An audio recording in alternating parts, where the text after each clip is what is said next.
Bonjour et bonsoir, chers téléspectateurs de la chaîne de télévision Léon Jo Léo. Vous nous suivez à RDC, mais également dans la diaspora.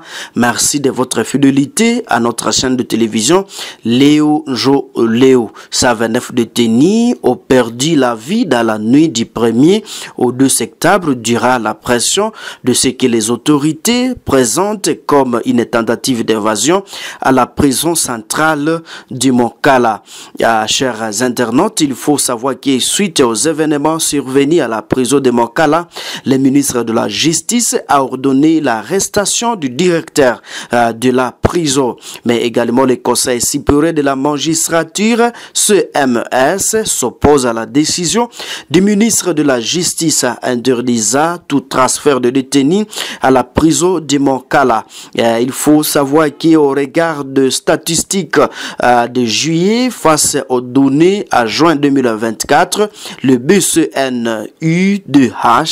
note une augmentation de 20% des violations des droits de l'homme à République démocratique du Congo. Mais aussi comment lutter contre ces violences et garantir le respect des droits des personnes à RDC. Et à cette question, vous allez suivre la réponse dans cette vidéo du compte rendu du conseil de ministres. Chers internautes de Léon Jo Léo, je vous laisse suivre le compte rendu du Conseil de ministres à République démocratique du Congo. Suivez.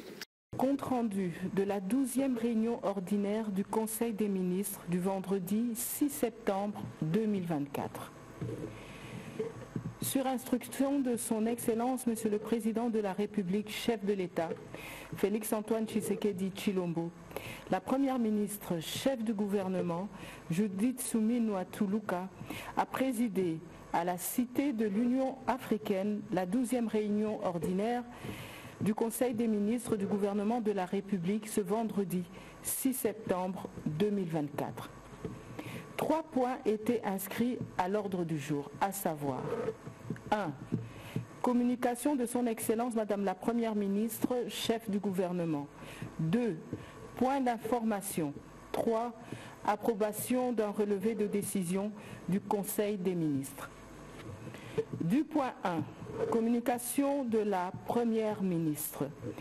Dans sa communication, la Première ministre est revenue essentiellement sur les incidents survenus du 1er au 2 septembre 2024 au Centre pénitentiaire et de rééducation de Kinshasa, CPRK, ex-prison centrale de Makala.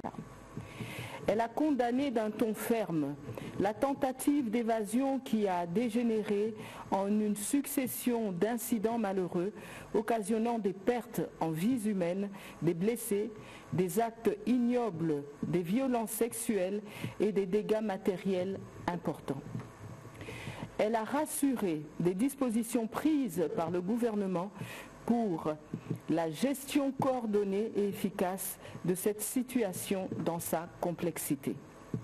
Ainsi, l'évaluation de ce jour donne les indications suivantes. 1. Le rétablissement de l'eau et de l'électricité au centre pénitentiaire et de rééducation de Kinshasa. 2. La vie reprend peu à peu, les pensionnaires sont servis en nourriture et le calme est revenu. 3. L'assainissement du milieu carcéral est en cours. 4. L'identification des pensionnaires se poursuit. 5.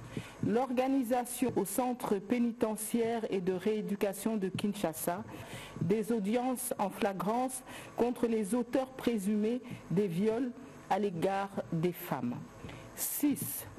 La prise en charge par le gouvernement des femmes violées. 7 des 11 pavillons que compte le CPRK ont été vandalisés à l'exception du pavillon 1, 2, 8 et 10. Et enfin, 8. La mise en place d'une commission inter-services chargée d'enquêter sur ces événements. Les organismes non gouvernementaux des droits de l'homme y seront associés. Réaffirmant la ferme volonté du gouvernement de mener à terme les réformes à des fins thérapeutiques initiées dans le secteur de la justice, La Première ministre a instruit le ministre d'État, ministre de la Justice et garde des Sceaux à mettre à profit le cadre de concertation existant entre son ministère et le Conseil supérieur de la magistrature à l'effet de favoriser les échanges interinstitutionnels dans un élan de cohésion sociale. Par ailleurs, la Première ministre a attiré l'attention des membres du gouvernement sur la nécessité de veiller à faire toujours une communication coordonnée et cohérente, mais aussi de s'abstenir de tomber dans la dérive de la gouvernance à travers les réseaux sociaux. Elle a recommandé aux uns et aux autres de faire preuve de la plus grande circonspection dans la manière de communiquer. Du point 2, point d'information. Du point 2, alinéa 1, État et administration du territoire. Le vice-ministre de l'Intérieur, Sécurité, Décentralisation et Affaires coutumières a présenté au Conseil le rapport sur l'État et l'administration du territoire national. L'état d'esprit de la population demeure calme. La semaine qui se termine a été marquée par les faits ci-après. De fortes attentes de la population sur les retombées diplomatiques du sommet Chine-République démocratique du Congo tenu dernièrement en Chine. La tentative d'évasion du centre pénitentiaire et de rééducation de Kinshasa d'un groupe de détenus.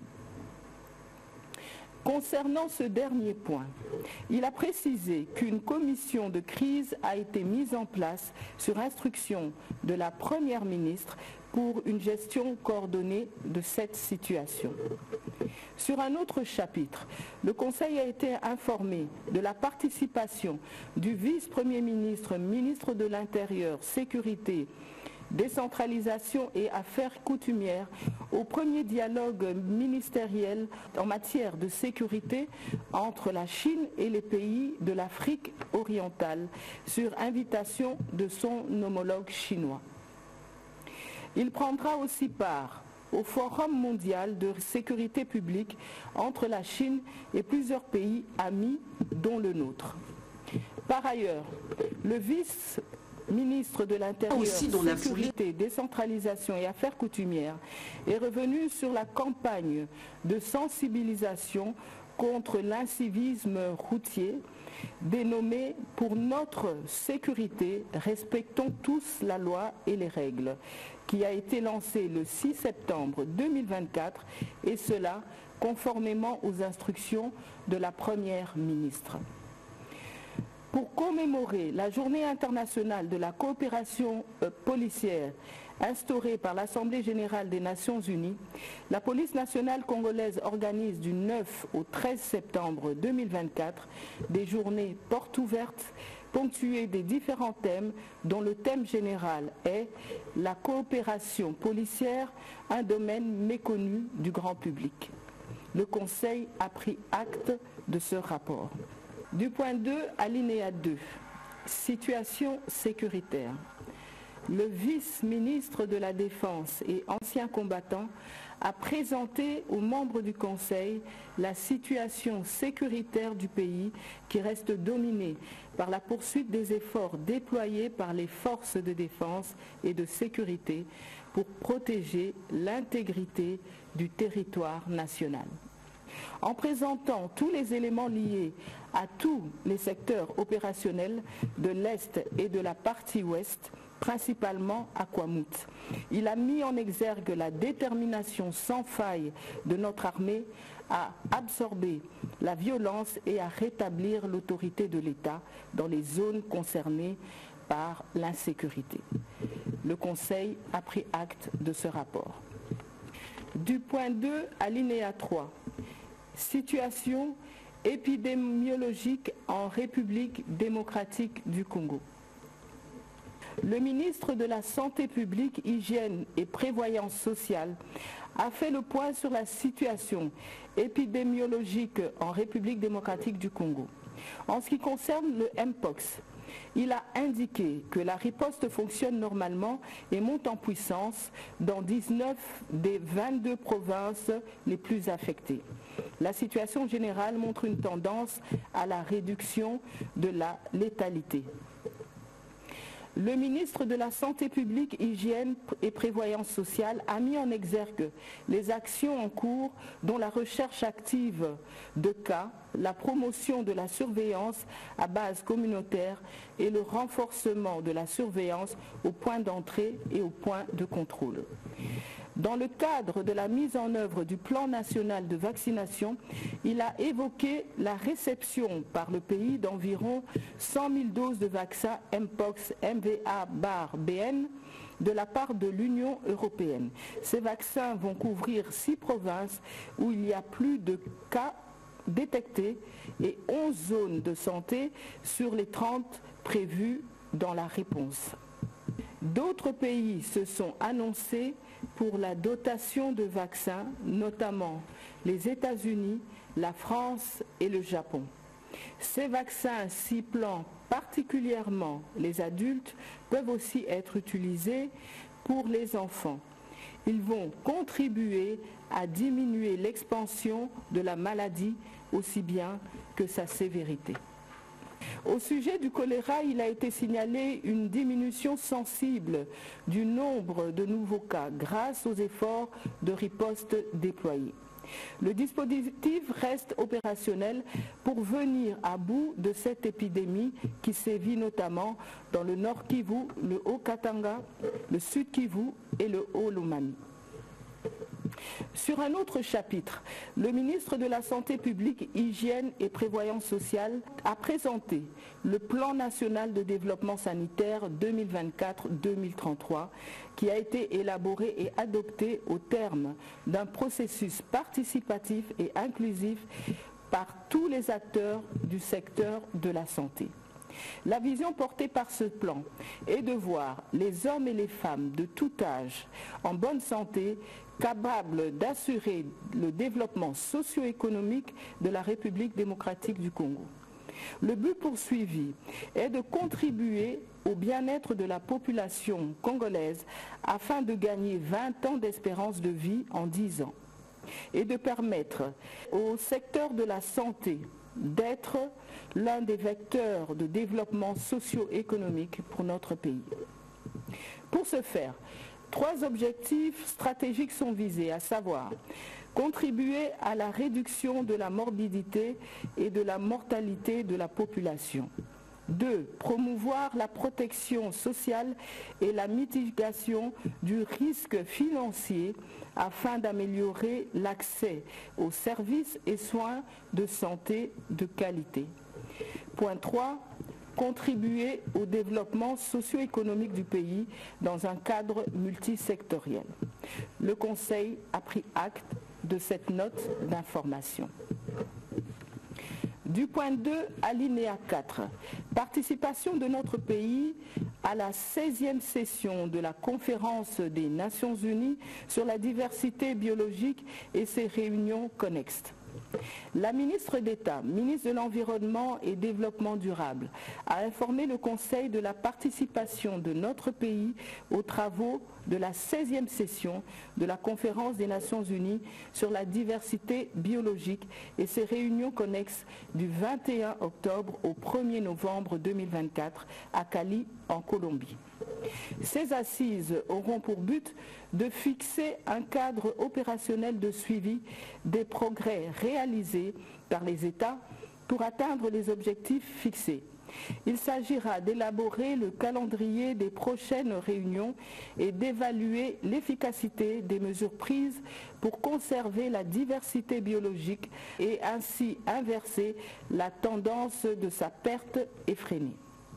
L'enjeu sera également de mobiliser les ressources, notamment financières et techniques, pour assurer l'atteinte des objectifs et cibles du cadre mondial de la biodiversité Kunming Montréal.